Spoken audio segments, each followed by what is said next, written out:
Tiffany Haddish just can't seem to keep out of hot water these days. So in this video, we're counting down the top 10 red flags that warned us about her DUI. Number 10, the arrest. Tiffany Haddish spoke out about her substance issues following her arrest on Friday. The actress and comedian said she is planning to get help and pledged that this will never happen again. This admission came after she was cited for driving under the influence for the second time in 2 years. Early Friday morning, Tiffany found herself asleep in her car, and Witnesses said that she was stopped in the middle of the road. The Beverly Hills Police Department responded to the call and proceeded to arrest her for suspicion of driving under the influence. She spoke to Entertainment Tonight and explained that she had spent a long Thanksgiving day that started with feeding underprivileged people at the Laugh Factory. She then delivered a special holiday set at the venue's 43rd annual free feast for locals. Later that day, she shared a video of herself singing and dancing along to the Yacht Rock Band during their performance at the El Rey Theater. Speaking about her arrest, she said that her Tesla parked itself when she dozed off but was blocking a portion of the street. She also said that she was in good spirits after the arrest and complimented the Beverly Hills Police Department for their professionalism and how they handled the situation. Tiffany was released several hours after her arrest. Number 9, previous DUI. You might be surprised to know that this latest incident is not the first time Tiffany had gotten a DUI. The first one was in January of 2022. At the time, she was arrested in Atlanta when officers responded to a report of someone sleeping behind the wheel. She faced charges of DUI and improper stopping on a roadway and was eventually released after posting a $1,000 bond. Now, you might think she learned something from that incident, the fact that this kind of arrest should be a major wake-up call because of how many people she put in danger. It would have also shined a light on her dangerous drinking habits, but that did not seem to be the case. After the arrest, Tiffany went on The Tonight Show with Jimmy Fallon and poked fun at the situation. She said, "I've been praying to God to send me a new man, a good man. God went ahead and sent me 4 in a uniform. I wasn't expecting it. I was not expecting that at all. Now I've got a really good lawyer and we're going to work it out. I've got to get my asking of things to God a little better." Clearly though, that didn't end up happening because she got in a lot of trouble on the road almost 2 years later. Number 8, the comedy lawsuit. Last year, Tiffany found herself in hot water and big legal trouble when she participated in a controversial comedy skit with fellow comedian Ari Spears. This resulted in the two of them being sued in state court and receiving major backlash online for how inappropriate the skit was. In response, Tiffany wrote in an Instagram post that she deeply regrets having agreed to act in the comedy sketch, which was filmed back in 2014. She said that while the sketch was intended to be comedic, it wasn't funny at all. Quote, "I know people have a bunch of questions. I get it. I'm right there with you." Though she did not comment further on the situation, this is when a large part of her fanbase started to turn against her, which was unsurprising given the nature of the video. According to copies of the litigation, Tiffany and Aries were facing accusations of intentional infliction of emotional distress and gross negligence among other charges. Tiffany faced additional allegations of negligence, supervision / failure to warn, breach of fiduciary duty, and constructive fraud. One of the actors involved, who is now 23 years old, called for her immediate arrest and prosecution. She also accused officers of doing nothing with the complaint after receiving a police report about the incident before the lawsuit was filed. Number 7, she became unhireable. In the midst of this lawsuit and subsequent controversy, Tiffany Haddish was very open about how it was affecting her career. Although the lawsuit was eventually dismissed, she claimed that she lost everything as a result of the allegations. Speaking to TMZ following the dismissal, she said that the damage had already been done to her career. After the interviewer commented that the experience must have been stressful, Tiffany responded sarcastically and said, "You think?" She then got brutally honest about her job prospects and said, "I lost everything.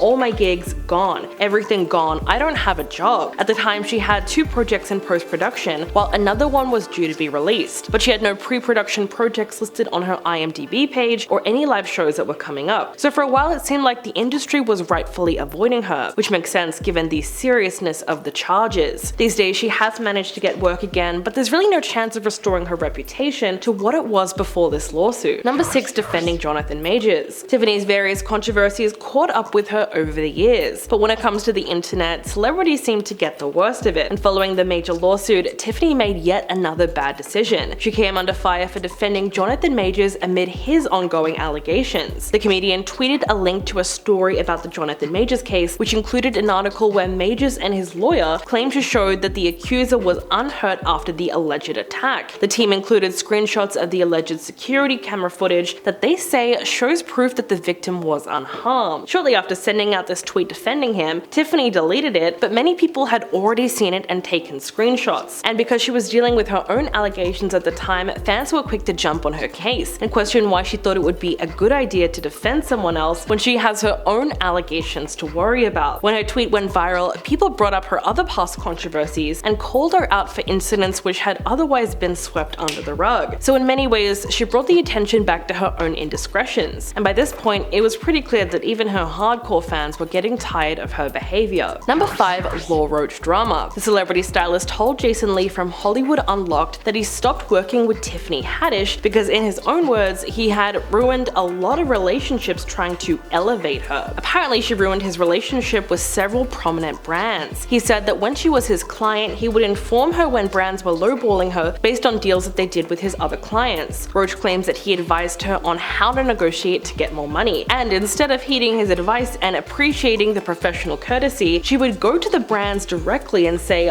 "Law Roach told me you are lowballing me," which would have been extremely embarrassing for Roach. According to him, Tiffany's loose lips soured the relationships that he worked very hard to build with several prominent companies. He claims that she never had his back. In fact, he said she hired some new people and they didn't like the way he did business and the way he did things for her. After that, rumors were spread that he was difficult to work with, and in the fashion industry, that's like a death sentence. In the end, this drama pushed Roach into an early retirement. He made an Instagram post saying, "If this business was just about clothes, I would do it for the rest of my life. But unfortunately, it's not. The politics, the lies, and false narratives finally got me. You win, I'm out." Number 4. Issa Rae Interview. One clip that has been circulating on Twitter shines a very bad light on Tiffany's behavior on set, especially when it comes to making unwanted advances towards her co-stars. A few months ago, someone posted a 1-minute segment of an interview that Issa Rae did, where she seems to be casually describing the moment when Tiffany tried to get all up in one of the guest stars. The way she told the story truly makes it sound like a funny anecdote, but when you reverse the gender roles, that's when you realize it's actually really problematic. And yes, it happens less often, but this clip has just proved that women can be creepy too, especially when you add in a sketchy power dynamic. And the comments under that video really say it all. One person wrote, "This story has stayed in the back of my mind, but due to Issa's tone, I was always unsure of whether or not she was appropriately jesting about it." Another person wrote, "This is gross. Love Issa, but why does she tell this like a casual funny story? It's not funny. Do better by the person Tiffany harassed and stop telling this story. Unless you're going to be serious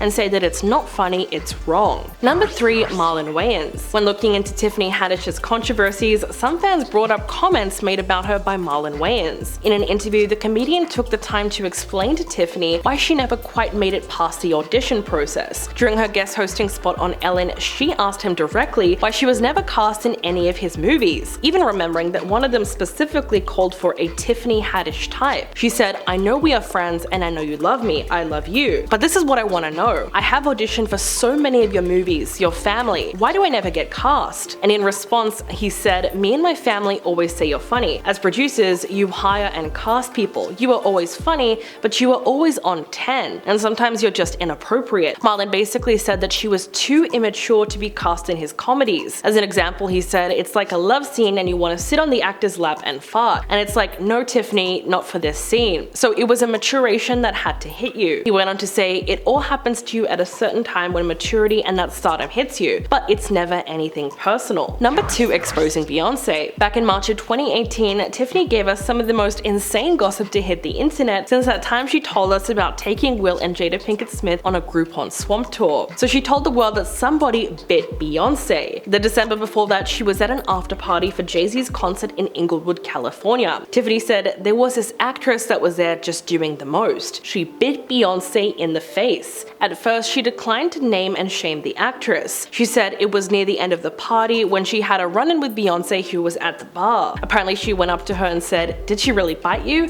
And she said yes. In response, Tiffany threatened to beat up the actress, but Beyonce was very against the idea, and she explained that she was using substances and wasn't just drinking. Across the internet, gossip site after gossip site became absorbed with the same burning question: what kind of person would go around biting Beyonce? A few months later, we finally learned the answer. In an interview with The Hollywood Reporter, Tiffany heavily implied that it was the actress Sana telethon. So it's safe to say that Beyonce did not appreciate this admission. She is a notoriously private person, so of course she was upset. In fact, it was this interview that prompted her to write the lyrics, "If they want to try to party with the queen, they're going to have to sign a non-disclosure." Number 1. Fan reactions. While Tiffany has gotten a lot of backlash for her most recent antics, clearly there are still a lot of fans who support her. And in many ways, her arrest can be looked at as just another lesson, which says that celebrities are just like us in many ways, and of course they can get into trouble too. One person on Twitter wrote, "Tiffany Haddish got me thinking. Especially with the holiday season, in 2023, there is no need to get a DUI. Please park your car and call an Uber or Lyft, even if you think you're okay to drive." A lot of people were being understanding about the situation and writing things like, "I hope she gets the help that she needs, and Hollywood is a dark, dark place." So that is just a reminder that with everything going on, Tiffany is still being encouraged to turn her situation around, because at the end of the day, we are all human and we are all trying our best. What do you think about everything in this video? Please let me know in the comments below, and I'll catch you guys in the next one.